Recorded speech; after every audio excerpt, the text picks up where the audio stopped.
Hello people, this is Dr. Wang here recording in my office. Today we are moving to a new chapter, chapter 17 of your textbook. It is multinational financial management. It is about capital budgeting in an international background. In particular, we're going to be dealing with the cash flows denominated in different currencies other than the United States dollars. And the interest rate we are going to use is not US rate either. It could be based on the other country's rate. Across the globe, there are dozens of currencies, not just used by a single country. Sometimes a bunch of countries could use the same currency, like the euros is used by France, Germany, Spain, and Portugal, along with others. And in the US, we use US dollars. In Canada, we use Canadian dollars. In Brazil, they use the Brazilian real, and you can name all the foreign currencies. All right. So what are we going to learn about these foreign currencies? Well, first of all, we need to know that as a U.S. resident, we use U.S. dollars, and when we use foreign currencies, it is to either purchase the foreign goods and services or to invest in a foreign country. So these are the major uses of foreign currencies by us, the U.S. people. When we buy things from the UK or buy services from Brazil, then it is a purchase of a service. It does not really matter where the service is taking place. For example, if you spend a vacation in London, England, then you spend a British pound there. Although the service is rendered in UK, not in the US, still we consider that as import of services. Okay, therefore, there is a demand for the currency, and then we need to know how much do we need to pay for each unit of a foreign currency. That comes to the idea of exchange rate. So the exchange rate basically is the price for a foreign currency. We use the price to measure many things. For example, if we put some gas in our car, we see the gas price. If we buy food, we know the price for a hamburger. And if we go to college, we would know the price in US dollars. And if we buy stocks, we know the price in US dollars as well. So all the prices are denominated in US dollars. And if we are using British pound to spend a vacation in England, or using Japanese yen to buy a Toyota from Japan, then we need to convert our US dollars to their currencies. Okay, the prices are given here. So for each British pound, it is sold at $1.56, and for each Japanese yen, it is sold at $0.01 or 1 US cent. Okay, so these prices are called direct quote. Okay, and the direct quotation basically tells us the dollar price of 1 unit of foreign currency, or the price of a 1 unit foreign currency in terms of US dollars.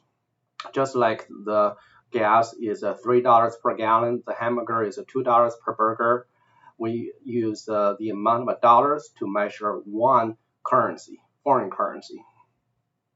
And of course, the exchange rate keeps changing all the time, especially for the countries using flexible exchange regime.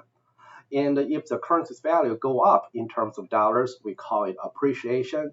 If the currency's value go down in terms of dollars, we call it depreciation. Just like the way we calculate the capital gains from financial assets, we can use the same formula to calculate the amount of appreciation or depreciation using the prices of the foreign currency. And the prices here are exchange rates. We just have a different name in this chapter. So in particular, you are going to use the exchange rate today minus the exchange rate a period before divided by the exchange rate a period before. So it's the later price minus earlier price divided by the earlier price. And this is the universal formula to get the return of any assets, like the foreign currencies appreciation or depreciation, or your stock value, or your bond value, or even options or cryptocurrencies. So we always use the later price subtracted by the earlier price, and the difference will be divided by the earlier price. And definitely, when you have a positive number, we call it appreciation. If you have a negative number, we call it depreciation. And remember, the S here is exchange rate. and it is from a direct quote, which is the amount of dollars per foreign currency, either 1 British pound, 1 Japanese yen, or 1 Chinese yuan, or 1 Brazilian real. And here is an exercise. Suppose fictitiously that the exchange rate of a euro today is 75 cents per euro. Next year, the rate is $1.5 per euro. How much does the euro appreciate or depreciate? So the first thing you need to figure out is which of the two prices is a later price, 1.5 or 0.75. So 1.5 happens next year, so that's it later. And you're going to use 1.5 minus the earlier price, 0.75, then divided by 0.75. So based on the formula here, you can do the calculation and you will have a result of 100%. So that basically tells you the euro would appreciate from 0.75 today to 1.5 next year. So the value of euro in terms of dollars doubles. And that's 100% appreciation. And you can also calculate the amount of dollar depreciation against euro. That's right. When euro appreciate against the dollars, dollar has to depreciate against euros. What's the amount of depreciation for US dollar? Is that a negative 100%? Of course not. All right. There's no negative 100% depreciation. If any value decreased by 100%, that essentially has its value drop down to zero, to none. So negative 100% definitely is not the result. So how can you calculate that? You are going to take the reciprocal of all the euro prices in dollars. For example, $0.75 per euro, you take the reciprocal, would give you 1.33 euros per dollar. And right here, you are using the amount of euros to express the price of $1. And this is called indirect quote. Indirect quote. So this one is direct quote, and this one is indirect quote. You use the amount of foreign currency to express the price of a home currency. That's indirect quote. You're going to do the same thing by taking the reciprocal $1.5 per euro, and you will get 0.67 euros per dollar. And then you do the same formula, which is right here, the later price minus the earlier price divided by the earlier price. And then you will find the result to be negative 50%. So US dollar depreciates by 50% against the euros. And that makes sense, right? When a currency's value doubles, the other currency's value is cut in half. After we solve for the currency's exchange rates and the amount of appreciation or depreciation, we should know that in the real world, we have a basic principle of a law of one price. And that indicates purchasing power parity. That basically is telling us for the same product, no matter in the US or in the UK, the price should be the same. For a hamburger, it is $2 in the US, it is 1 British pound in the UK, then we equalize $2, 1 British pound. So the exchange rate of pound should be $2 per pound, all right? And we use the law of one price to develop the exchange rate. And we assume that the purchasing power of $2 should be the same in the US and in the UK. So with the $2 per pound, you can convert $2 into 1 British pound, right? And you can buy the same product, the same hamburger, well, not the same hamburger, but the same type of hamburger in the UK. And for the same product, it has the same price across different countries. Okay, and you can also use the gold as a common commodity to develop the purchasing power parity exchange rate. So for an ounce of gold, it's $300 in the US, it's 150 pounds in the UK, and you can equalize $300 to 150 pounds to get the exchange rate. That's $2 per pound. So what would happen when the price change in one country? Would that change the exchange rate? Definitely yes. And when you have a higher price due to inflation, you see inflation is the money printing activities of the central bank. So when a country has higher inflation, that basically means the currency, its own home currency, would become cheaper. For the same amount of currency, you can buy less good. For example, right now, what happened to U.S. inflation due to the Federal Reserve policy? There is a big inflation in the U.S. right now. So what would happen to the value of U.S. dollars? Dollar would depreciate. For the same amount of dollar, you can buy less products or less foreign currencies.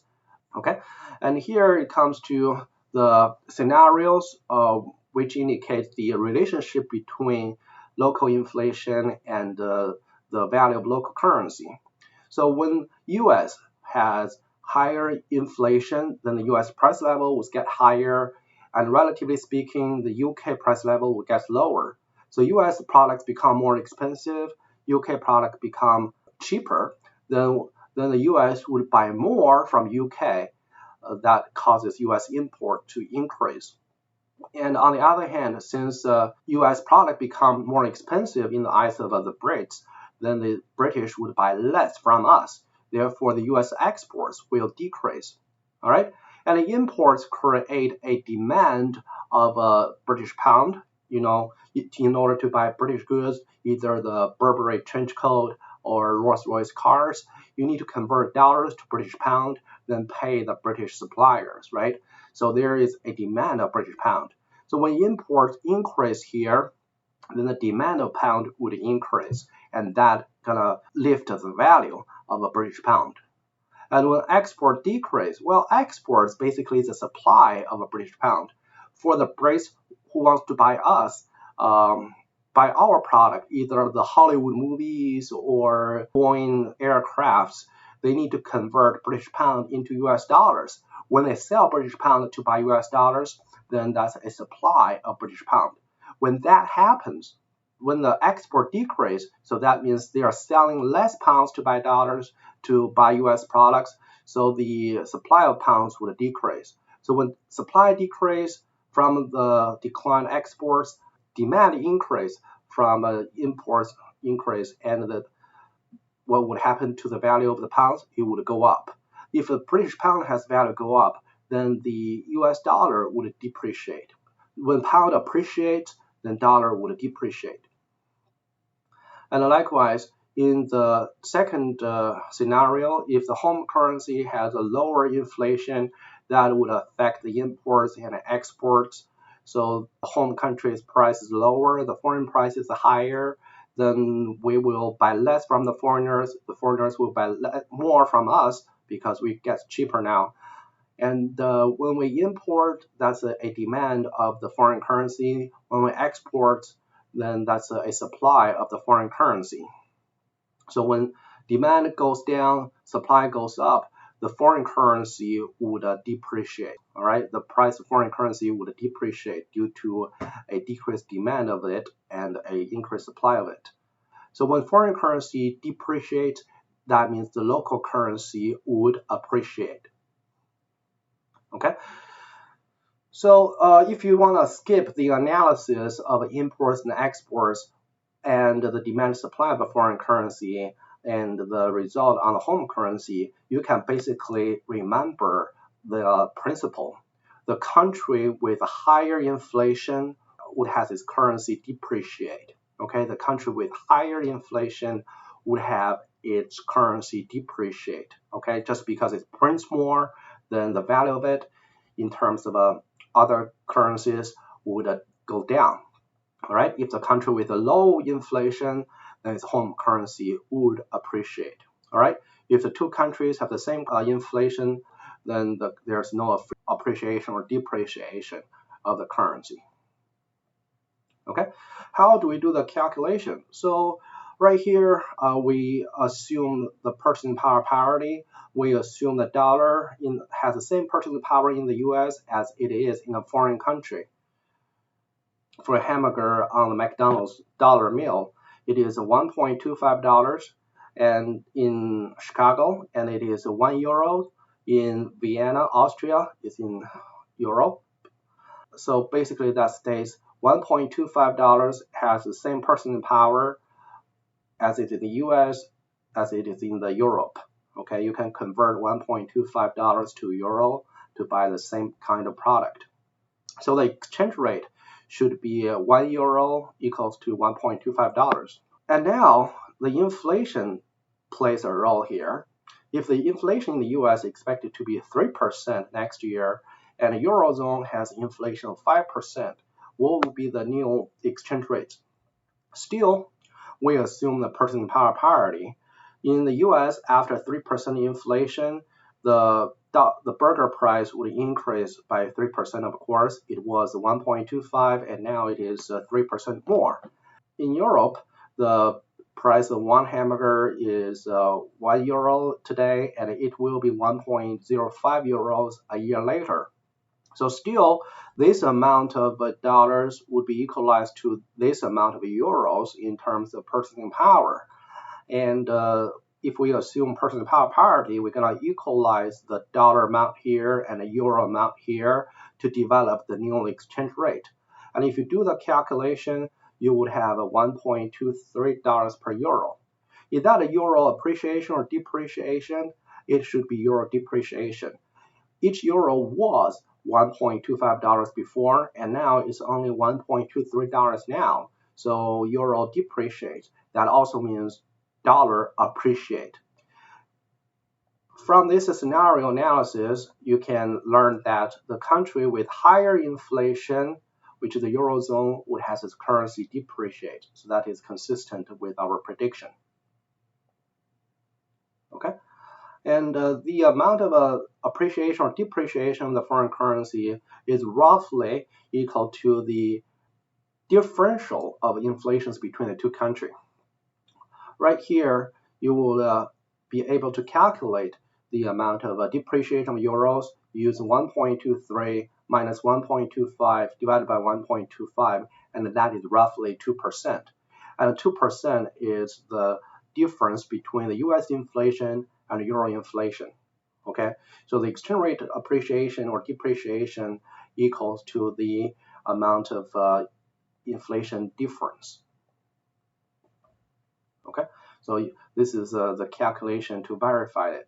You can spend 2 minutes or so to go through this formula, do the calculation by yourself, and then calculate the amount of euro depreciation. And that is roughly the inflation difference between the two countries.